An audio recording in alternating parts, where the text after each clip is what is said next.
Iran has a new supreme leader. Mojtaba Khamenei, son of late supreme leader Ayatollah Ali Khamenei, has been appointed his successor, as per Iran's official media earlier Monday morning. The Iranian military has declared they will emerge more powerful, steadfast and jihadist than ever before in safeguarding the revolution's achievements, according to Iran's press TV. Now, hours before the announcement, however, U.S. President Donald Trump asserted that Iran's new supreme leader would not last long without his approval. Meanwhile, China reiterated its stance of non-interference in other countries' internal affairs. China has said that it was a war that was not necessary and is doing nobody any good.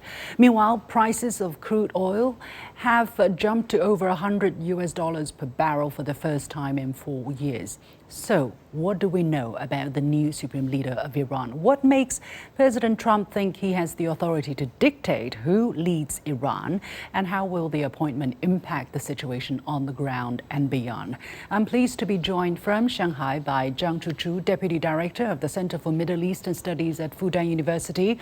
From Doha, Qatar, by Mohsen Soldust, Assistant Professor at the Department of International Studies at Xi'an Jiaotong Liverpool University. And here in the studio by Zhang Gong, Professor of Economics at the University of International Business and Economics. The warmest welcome to all of you. So let me go to Professor Soldust first. Not much is known about the new supreme leader, Mojtaba Khamenei. We know he was born 1969. He briefly served in the military and has kept a very low profile so far. So what do we know about him at this particular moment? Good morning. Yes, as you mentioned, we don't know much about him because he hasn't showed up in media very much, but everybody talks about how he's very close to hardline centers of power within the Iranian the hardline factions like the IRGC. Everybody knows that there's a lot of support from IRGC for him. So what we are expecting to see is perhaps the continuation of the war, more hardline postures by the Iranian wartime leadership, particularly right now after the Iranian leader has been killed in the attacks. Professor Zhang Chuchu, what is your take on this appointment? He has been described as the country's Speaker of Parliament, by the country's Speaker of Parliament as pious, revolutionary, people-oriented, courageous, managerial, wise, aware of the times, adept at identifying enemies and simple living. What do we know about him? Well, I think from an internal perspective, Iran's elite is riddled with factions, and the long-standing differences between reformists, conservatives, for instance, exist. So in this time of national crisis, if the supreme leader lacks sufficient prestige, then he may not only fail to reconcile all these conflicts, but could also exacerbate power struggles and tear the society apart. So compared to other candidates at the moment, he is the one to be chosen because he has long served as his father's gatekeeper, and he has accumulated rich political experience and extensive connections. So that is why right now he becomes the supreme leader. But as you already mentioned, at the moment, it's very likely for him to continue this sort of hardline position. And in fact, Iran has already launched its first missile attack on Israel after announcing the election of this new supreme leader. And it's also very likely for the United States and Israel to take hardline reactions. So it makes things more complex and very worrisome.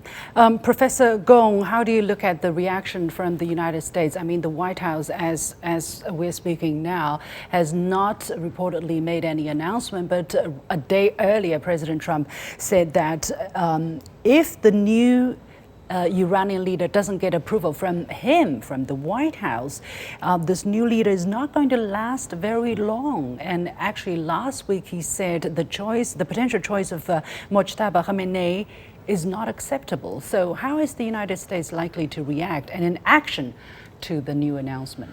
Well, President Trump is saying these words in the context of his, relatively successful operation in Venezuela. He thinks that it would be the same thing as in Venezuela. After a round of bombing, the new leadership will sort of make concessions and talk to the United States. But this is exactly the opposite of what's happened compared to Venezuela. I think what President Trump is saying is utter hubris, in my view, and a bit of arrogance. Iran is not going to do something like this.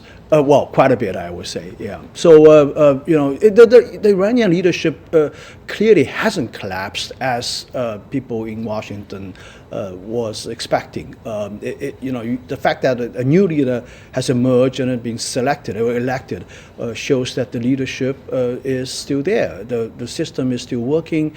The troops, the military is still operating. The missiles are still being fired.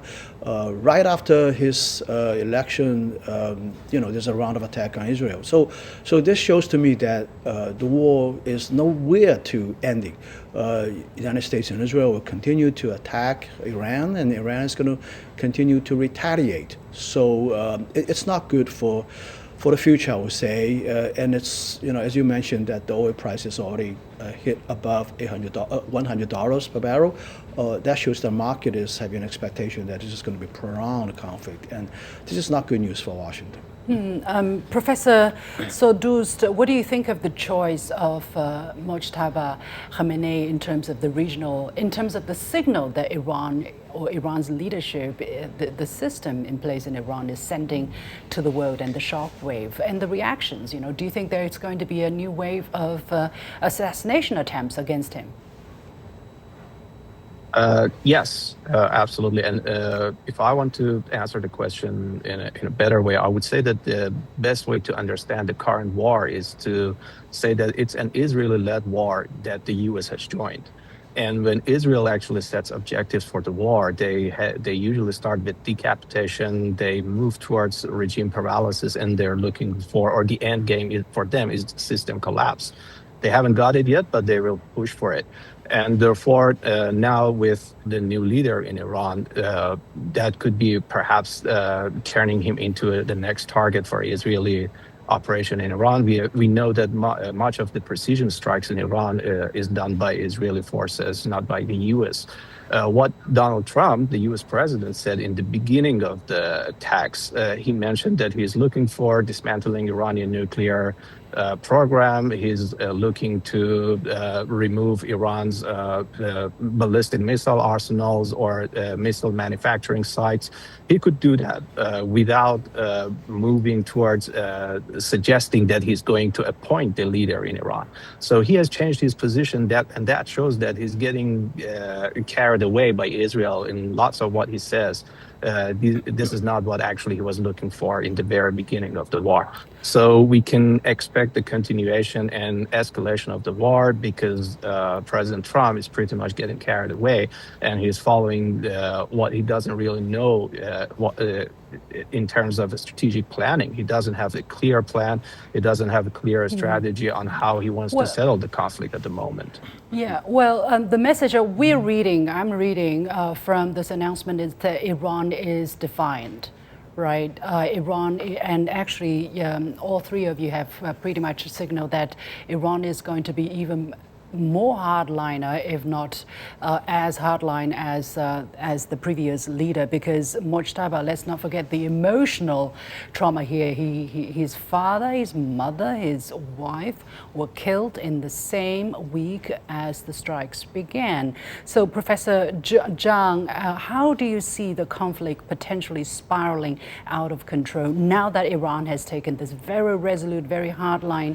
defiant step, and global stock markets really reacted very strongly to this announcement, apparently? A very bad signal for escalation is that President Trump put a post today that's saying that a higher oil price is acceptable. It's a small price to pay. That's what he said. That means that the United States is going to continue operation there. Now, having said that, I also want to say that even though this is an Israeli-led war joined by the United States, but when it comes to ending the war, I think the United States is not going to join supporting Israel in ending the war. I mean, President Trump can declare victory and withdraw from it anytime he wants, and he's very good at doing this, finding reasons to declare victory. Nevertheless, I think the conflict the fighting between Israel and Iran is not going to end anytime soon. I think the Iranians are determined to carry on this war for the long haul. So I think this is probably worrisome for Jerusalem.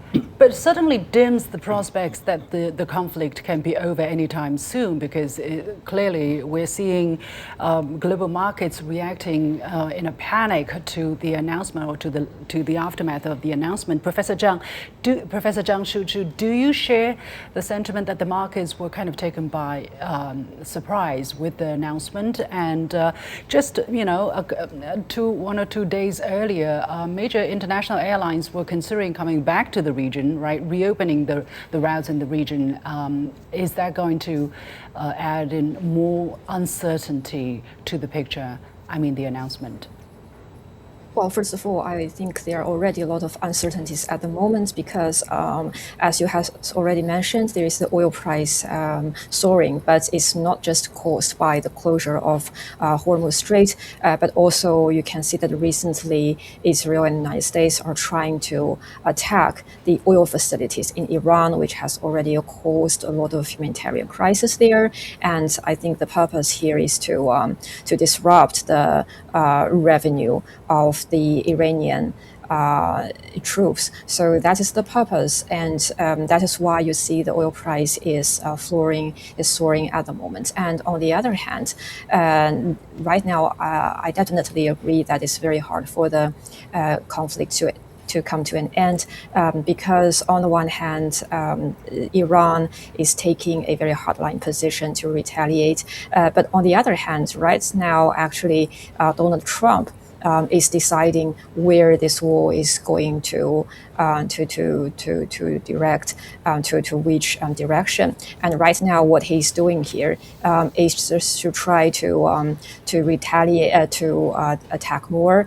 And recently, actually, he has already indicated that the new Supreme leader might not last long. This means that maybe in the near future, we will see more assassination, right, strikes, and also they have already mentioned that they will also attack lots of key Islamic Revolutionary Guard Corps leadership and bases, as well as its regional allies. So that is why right now is, and also last but not least, neither Israel nor the United States wants to negotiate with Iran. So, Professor Sodust, my last question really, are we going, with Iran apologizing to its regional partners, basically saying we're not going to hit your territories, are we going to see more more focused attacks both ways between the Israeli and American forces and Iranian forces? How do you suppose things will play out in the immediate future? I think we will still see a continuation of attacks by Iran. Even today morning, we heard some blasts and bangs here in Doha. Iranian missiles were intercepted in the air, but we will see the continuation of this because Iran wants to say that, okay, as long as the war is going on, everybody is going to pay the price. On the one hand, the Iranian president wanted to reassure the neighbors that, okay, if you're not allowing the U.S. to use your land to attack us, we're going to stop these attacks. But the hardline factions, the IRGC, knew that this is not going to work, and they have to continue with their attacks just in hope of stopping further attacks by the U.S. forces in these countries. So for the time being, we will see the escalation the way we have seen in the past few days. And of course, but the point here is that I would like to mention is that there is a divergent interests between the U.S. and Israel.